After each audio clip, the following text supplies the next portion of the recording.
ನಮಸ್ಕಾರ. ಹಿಂದಿನ ವಿಡಿಯೋದಲ್ಲಿ ನಾವು ಸರಳಿ ಸ್ವರಗಳನ್ನು ನಾವು ಕಲಿತ್ವಿ. ಇವತ್ತು ನಾವು ನಿಮಗೆ ನಾನಿವತ್ತು ಅಲಂಕಾರ ಸ್ವರಗಳನ್ನು ಹೇಳ್ಕೊಡ್ತಾನೆ. ಸ್ಟೆಪ್ ಬೈ ಸ್ಟೆಪ್ ನಾವು ಮುಂದೆ ಹೋಗೋಣ. ಎಲ್ಲರೂ ನೀವು ಕಲೀರಿ, ನಿಮ್ಮ ಮಕ್ಕಳಿಗೂ ಕಲಿಸ್ರಿ.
ಅಲ್ಲಪ್ಪ ಲೆಂದಿ ಇರ್ಬೋದು, ಬಟ್ ಕೈಗಳಾಡಿಸೋದ್ರಿಂದ ಹಾಡುವುದರಿಂದ ನಮ್ಮ ಧ್ವನಿ ಇನ್ನಷ್ಟು ಚೆನ್ನಾಗಿ ಮಧುರವಾಗಿ ಕೇಳುತ್ತೆ.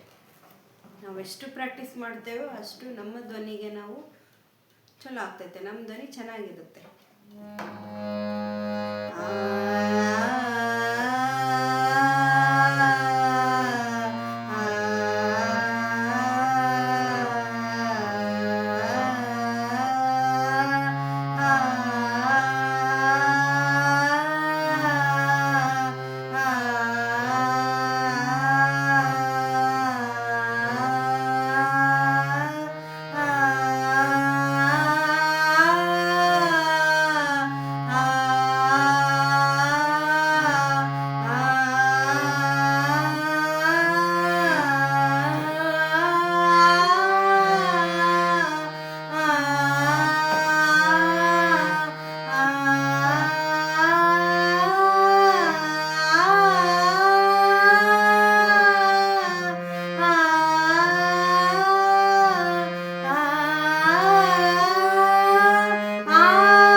ಪದನಿ ಸನಿದ ಪದನಿ ದ ಪದನಿ ಸನಿದ ಪದನಿ ಸನಿದನಿ ಸನಿದ ಪನಿದ ಪಮ ಪದನಿ ದ ಪದನಿ ದ ಪ ದ ಪ ಮ ಗ ಮ ಪದ ಪ ಮ ಪದ ಪ ಮ ಗ ಪ ಮ ಗ ರೆ ಗ ಮ ಪ ಮ ಗ ಮ ಪ ಮ ಗ ಮ ಗ ರೆ ಸ ರೆ ಗ ಮ ಗ ರೆ ಗ ಮ ಗ ರೆ ಸ ಆ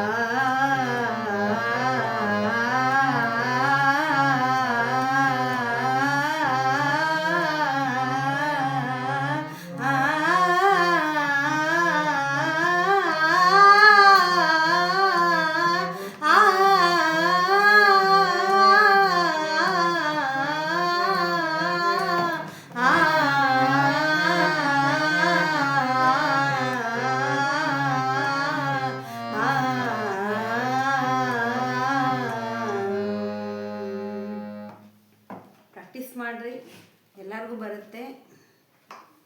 ಪ್ಲೀಸ್ ಲೈಕ್ ಮಾಡಿ, ಶೇರ್ ಮಾಡಿ, ಕಮೆಂಟ್ ಮಾಡಿ. ಪ್ಲೀಸ್ ಪ್ಲೀಸ್ ಪ್ಲೀಸ್ ಸಬ್ಸ್ಕ್ರೈಬ್ ಮಾಡಿ. Thank you one and all.